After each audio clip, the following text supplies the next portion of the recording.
If you're watching this video, then I'm pretty sure you're familiar with the series Naruto.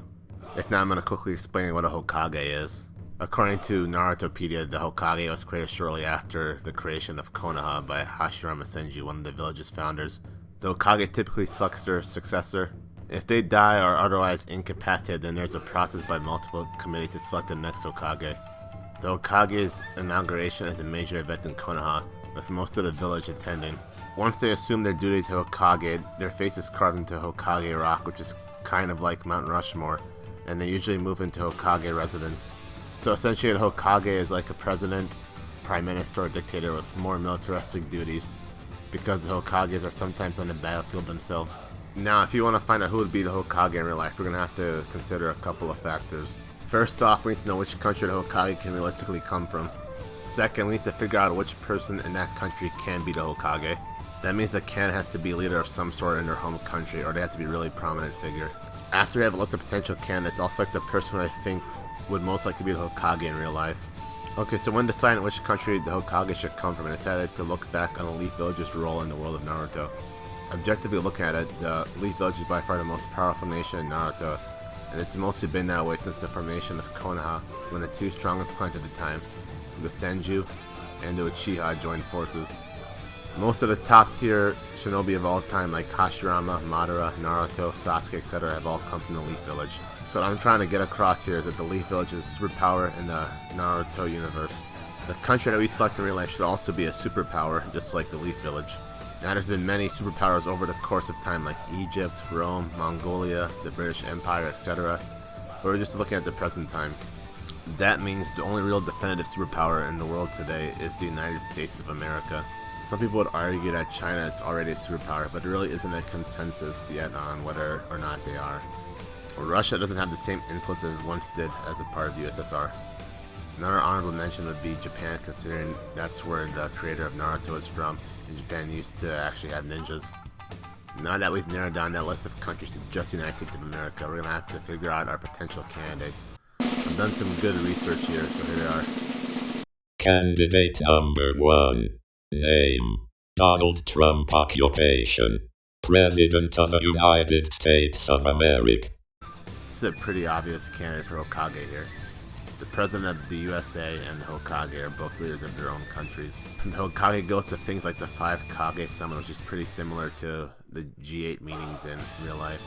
Also, the Hokage gets their face carved onto the Hokage rock, which is pretty similar to Mount Rushmore, although only 4 former presidents are on Mount Rushmore. The Hidden Leaf Village is the strongest military power in the world of Naruto, and the United States of America is the strongest military in real life. Those are all the reasons why I think Donald Trump should be the Hokage, but now let's get into some reasons why he shouldn't be the Hokage. First of all, Donald Trump is kind of old to be Hokage. Now, I know that the third Hokage was a geezer, but he initially took over as a relatively young man.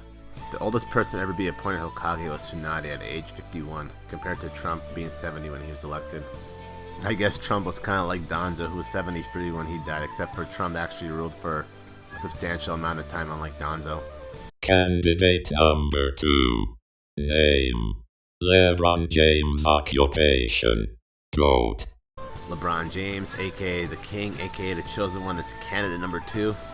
LeBron James is one of the greatest basketball players to ever step foot on a basketball court.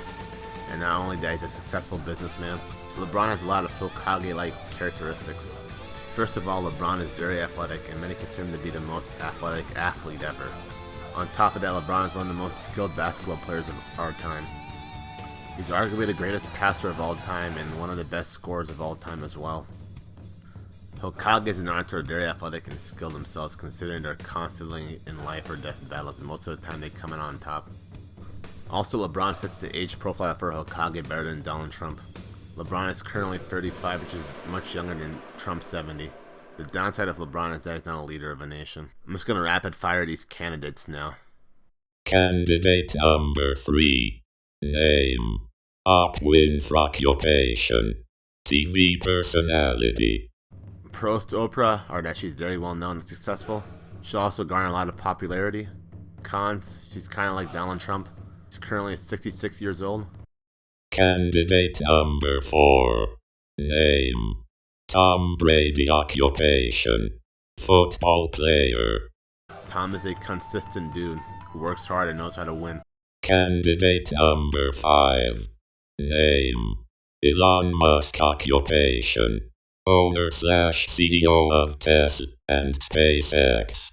Elon's a very smart guy, and he knows how to handle multiple major responsibilities at the same time. Candidate number 6. Name: John C. Occupation: WWE wrestler. Where is he? Candidate number 7. Name: Kodak Black. Occupation: rapper/prisoner. Free Yak! After careful deliberation, I've come to the conclusion that Donald Trump would be the Hokage in real life. He just had too many factors going for him. Honestly, anybody who's the president of the United States would probably be the Hokage in real life, but you have to make sure to give all the other candidates a fair shake. Well, that wraps up the video. Thanks for watching. If you enjoyed, leave a like and subscribe. We're trying to hit 1,000 subs by the end of summer. Hopefully, subscribe. Take care.